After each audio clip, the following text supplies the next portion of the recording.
Hey guys, welcome to Thrive and Drive, and you guys are getting ready to see our Yellowstone video. So yeah, if you've been paying attention on the news right now, Yellowstone has been hit with unprecedented rainfall and snow melt. I think they're calling it the 150-year flood.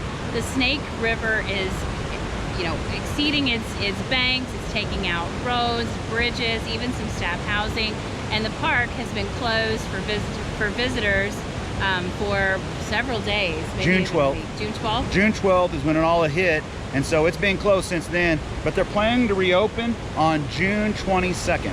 Which would be the southern half of Yellowstone National Park and not the northern half, which was most impacted by the flooding. So if you've got a trip planned, there's still opportunity to see some of it.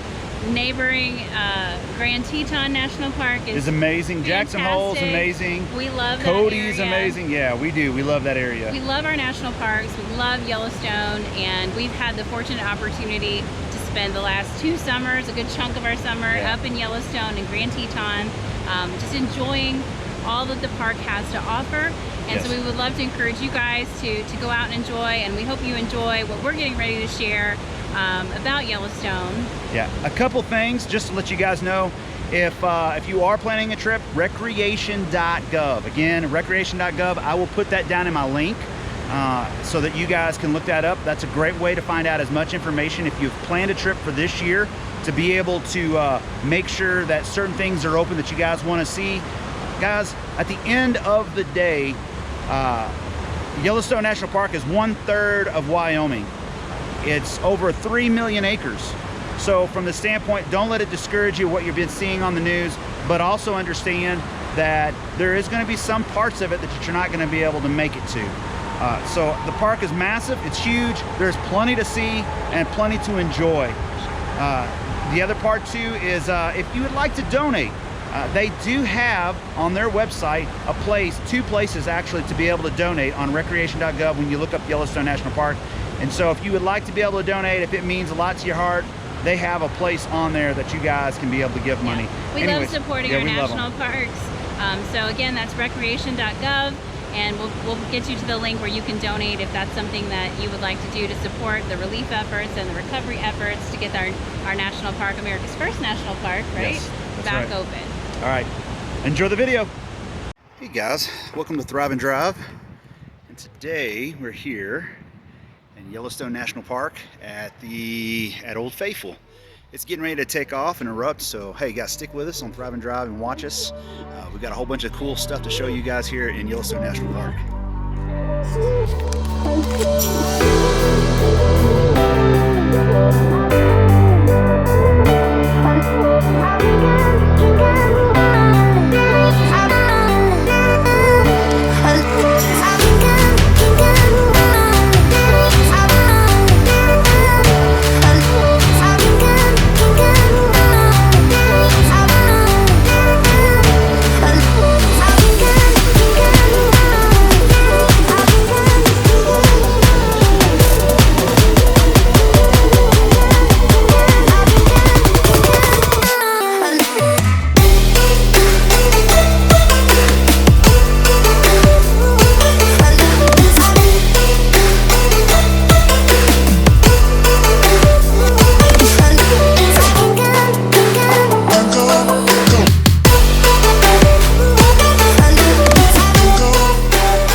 Welcome to Thrive and Drive, and yeah, we're here in Yellowstone National Park.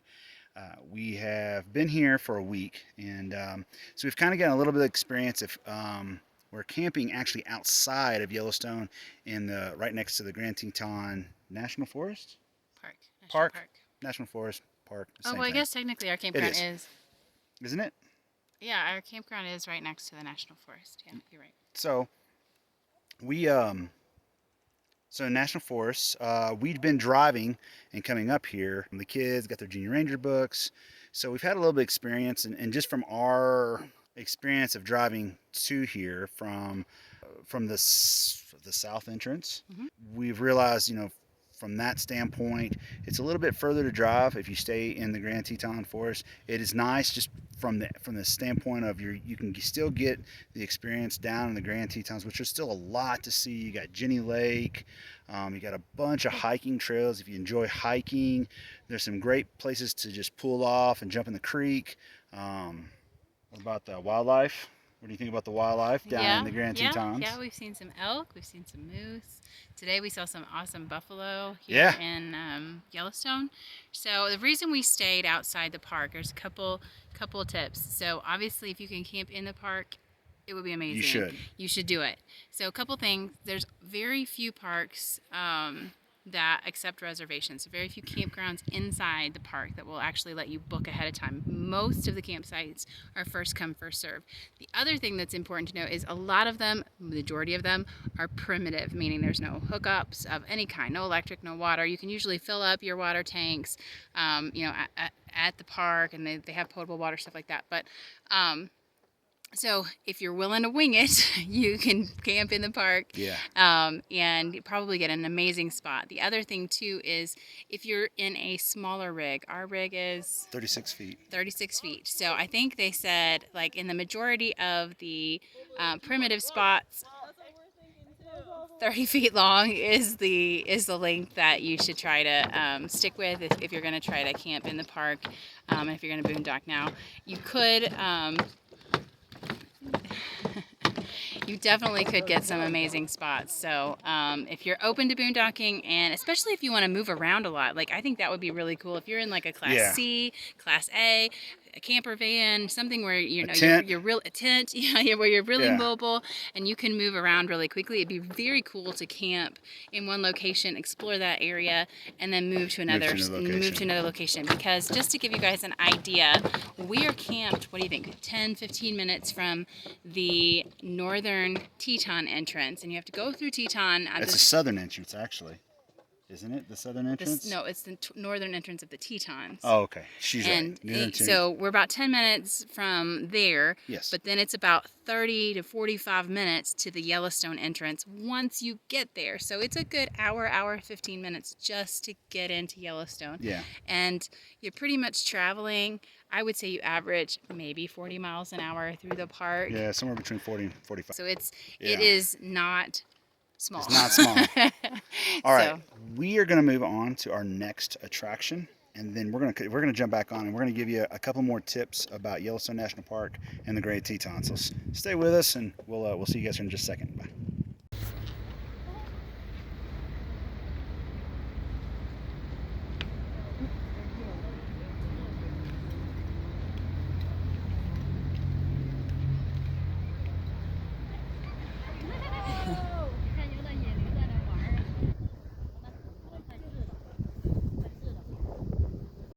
All right, so let's give everybody kind of an idea where are we at right now in the way of like Yellowstone National Park. We are. Sorry. Go ahead. Where we are. Well, we're at the mud. Oh yeah, so we're at the Mud Volcanoes. Mud Volcanoes. Yeah, we're at so the when Mud you Volcanoes. come in from the south entrance, you actually get up to the fork, and you take a right on the fork going into Yellowstone. Right, towards not past Grant's Village, towards West Thumb. Yes, and it's Yellowstone National. What's the Yellowstone? The lake? Yellowstone Lake? Yeah. Yellowstone Lake. Yeah. So you go past that, and then of course this is where you get to a place like this. It's awesome because there's a whole bunch of like these kind of things that are all over the place. Yeah. So what's happening is, if you don't know, Yellowstone is sitting on, I think the super volcano is called the Caldera super volcano, and there's a huge boundary when you look at the park. Yeah. So there's all sorts of volcanic activity happening beneath the park that is creating that. So it's definitely cool to come see and check out. Yeah, it's awesome. Yeah. It stinks, but it's awesome. Yeah, you don't want to get caught in the wind of that. The park became a park, I'm pretty sure it was 1872 is when it became. First national park. That's right, first national park. Yeah. Was Yellowstone, that's right. Anyways, we're going to get down to the next feature so we can show you guys, and then we're going to talk to you guys a little bit about when you try to tackle Yellowstone, when you first come here, if you're coming for a week or if you're coming for 2 weeks, we're going to give you guys some ideas on how we did it so that you can take that home and try to figure out how you want to be able to tackle Yellowstone yourself. All right, guys, so we're back, and we wanted to go ahead and talk a little bit about on how we're navigating through Yellowstone National Park. And how we're doing that is my wife, the way she approaches things, I don't know, a unique way, but maybe most like most people, I don't know. So you want to tell them how we've kind of determined on what we wanted to see within Yellowstone National Park? Yeah, I think for us, the big thing about Yellowstone and navigating, it is massive. And it is over 3 million acres. 3 million. So if you're coming for just a week or just a few days, there's no way you're gonna see it all. Nope, not gonna happen. No. But that's okay. So pick the things that you want to see. And I think too, another good tip is, pick the highlights that you want to see, and maybe only pick like 2 or 3 things per day to go see, because it takes a while to get through the park. The park speed limit is 45 miles per hour. And in through some the cases, park, 25 or less. Yeah. Yes. So I mean, there's very few.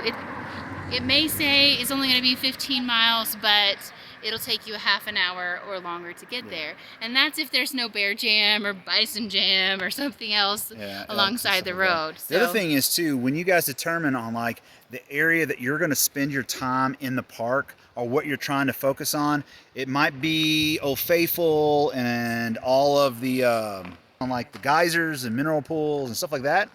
Then the West Gate is a great place to stay. If you're wanting to spend your time out on the lake, then there's a Southern Gate over by Cody. East Gate. That's the East Gate. That would be the East. I'm sorry, the East Gate. Or if you're trying to spend time between Tetons and Yellowstone, then that would be your Southern Gate. So I mean, it really all depends on what you're looking for. So when you kind of pick the locations that you're trying to focus on, that's when I would try to determine on where you're gonna stay, because you'll spend more time in the park versus driving the whole entire time to get to the park. I was gonna say, if you're camping, don't be afraid to move. I know it sounds like a big deal, but we kind of wish in hindsight that we had moved, because we're staying outside the southern gate of Yellowstone, outside the Moran, which is the northern gate for the Grand Tetons, and it's a 45-minute drive just to get in the south gate of Yellowstone. It took us almost 4 hours to get to the northern tip of Yellowstone. 4 hours. It's a big park, it's huge, so don't be afraid to move. There are campgrounds at all sides of the park, but if you don't want to move, then I would recommend staying at either the east side or the west side, because they're pretty central, and you can spend a day going north and you can spend a day going south and not feel like you're just constantly driving. Well, I mean, and I would also say if you're trying to see some of the Grand Tetons, it's not bad to drive, and then also you're wanting to be close to a town. Yeah, the closest town, West Yellowstone's got a little bit of a town. It's got a little bit of a town. Where you got grocery stores and stuff like that. Grocery stores, yeah, there's no groceries. I mean, the park does have some pretty decent convenience stores inside the park, pretty decent grocery stores. So the basic staples you can probably find, cereal, milk, bread, those sorts of things.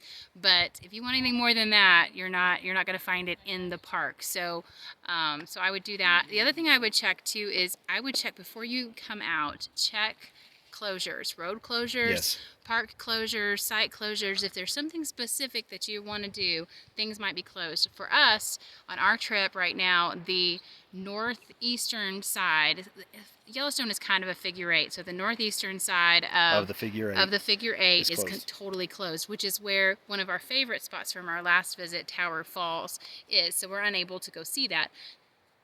That really doesn't, it's not ruining our trip. There's plenty of other things to see. Plenty of stuff we haven't seen still, and this is our second time here.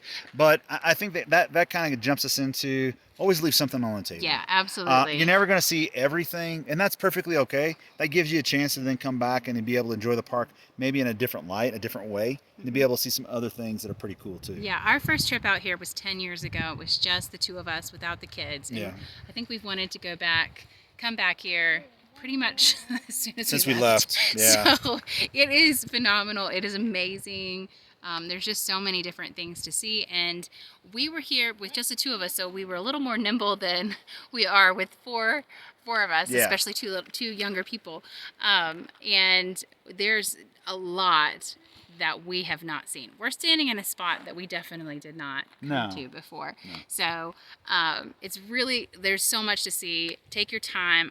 Us personally, our travel style, and everybody's different, but our travel style is more quality versus quantity. We want to really kind of immerse ourselves in a location and really experience and enjoy what an area has to offer. And that may mean that we don't get to everything.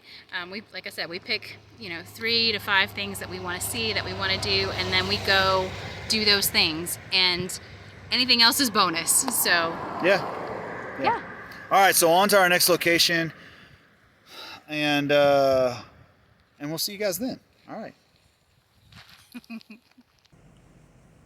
Turn broadside, bear. Got it. Alright, I'm moving. That's cool. Oh, that's awesome. Mine more closer. Neither one mine. I'm closer. Well, just take it in with your eyeballs. So what you think, Jake? What just happened? We just saw a black bear. Our first bear. Your first bear? Have you ever seen a bear before? No. Except for a dog. What do you That's think? right. So, that was pretty cool. Yeah, we saw our first black bear in the wild. Rebecca, did you get any good pictures? No, mine looks like a big fat blob. Black blob. Oh, wow. What about you, Jake? A That's little it. itty bitty dot. That's it, right here. Wow, that's crazy. What about you, Dad? Did you get a good picture? Mine looks like a rock, too. Everybody's pictures look like a rock. But I do have some video of it moving across the field, so this rock looks like it's grown legs, it's moving, so I do have that. How far away do you think it was? Probably 200 yards. yeah, probably. It's probably 200, 300 yards away. And you only need to be 100 yards away from the bear. Yeah. But that's part of it. All right, guys. All I got to say is that is not a hot tub. I am not getting in it. As you can see, that is like very, very, very hot water. You can see it boiling. And it looks like flashes of fire underneath there. It's crazy. All right, so we're back. We're heading to the paint pot. Yes, we're heading to the Artist's Paint Pots. And artist paint pots. Yep.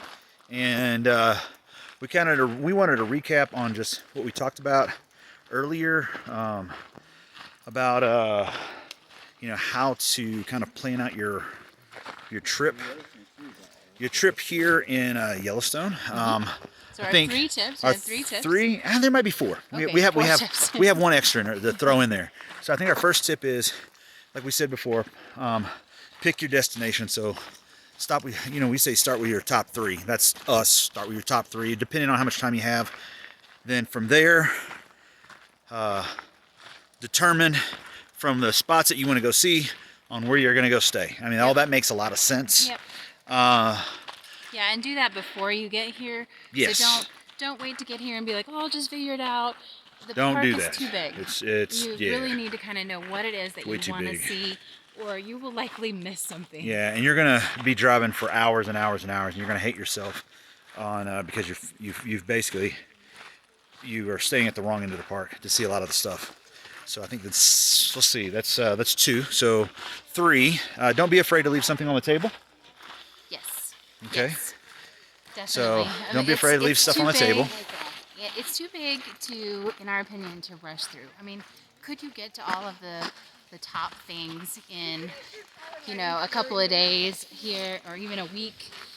You probably could, but you are going to run yourself ragged. Yeah, You're gonna going to hate spend yourself. a ton of time in the car. So don't be afraid to leave something on the table. Like I said earlier, we were here 10 years ago, and we absolutely had a great time and couldn't wait to come back. And here we are, we're experiencing again with our kids, and it's been amazing. And we're getting to see familiar places, but also places that we didn't get to the last time. So So what was the last but not least? There was one more. oh, last but not least was don't be afraid to move. So If you're in a camper, if you're in a camper, if you're in like a hotel or well, I mean, even you're if staying in a cabin, even if you're in a hotel or a cabin, there Yeah. are different places. There's the Old Faithful Lodge area. There's the Yellowstone Motel. Now they are difficult to get into, so you need to plan way in advance. But Yeah. yeah, I would say don't be afraid to move, because seeing everything, if you stay on the south side or the north side, it's going to take you a long time to get to either end of the park.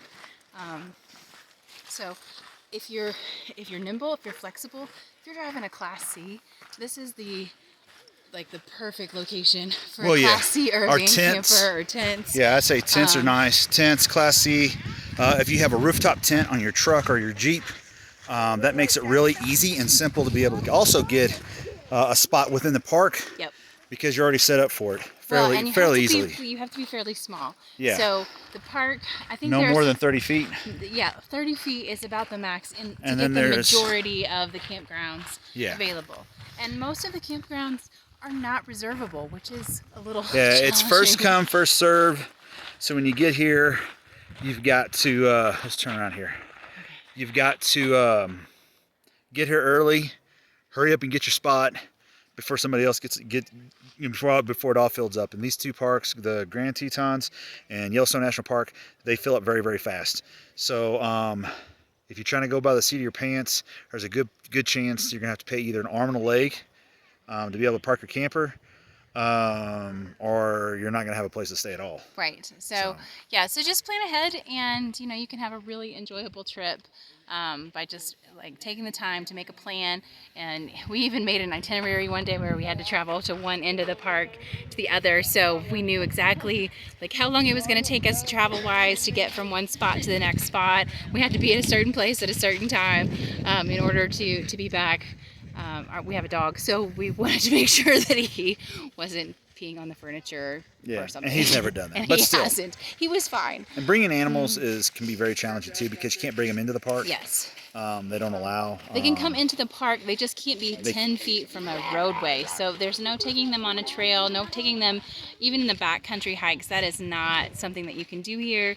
I'm not 100% sure why, if they're concerned about, like bears and other wildlife and stuff like that. So, but yeah, traveling with the pets is not the easiest in the national parks, but it's certainly doable. I mean, we're doing it, and a lot of people are, so it's doable. Yeah. So I know that's a long recap on how to kind of tackle Yellowstone National Park, or even the Grand Teton, or any park at that matter. So I mean, from the standpoint of when you're coming here,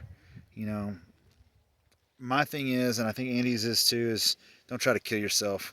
When you're here, this is an epic trip for most families, for all families. For us, it's definitely an epic trip. Both times. Don't kill yourself to try to get to everything. It's okay to live stiff on the table and enjoy your time. So, hey guys, thanks for being a part of Thrive and Drive, and we'll catch you guys later. Bye.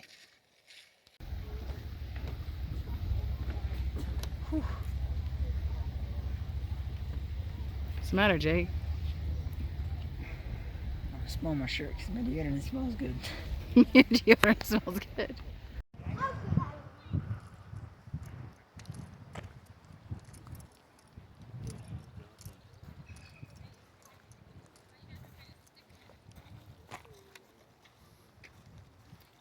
Jake, where we at?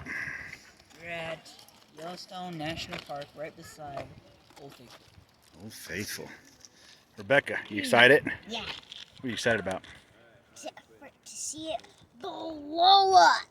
Oh my.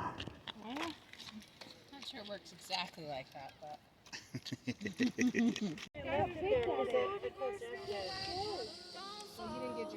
Don't forget all the things you've been taught, you've been told. Don't blame, don't run. Don't turn left, turn right, or look straight at the sun. My mind's going in circles, I'm trying to fight it. Getting these voices inside to stay quiet. Going to the place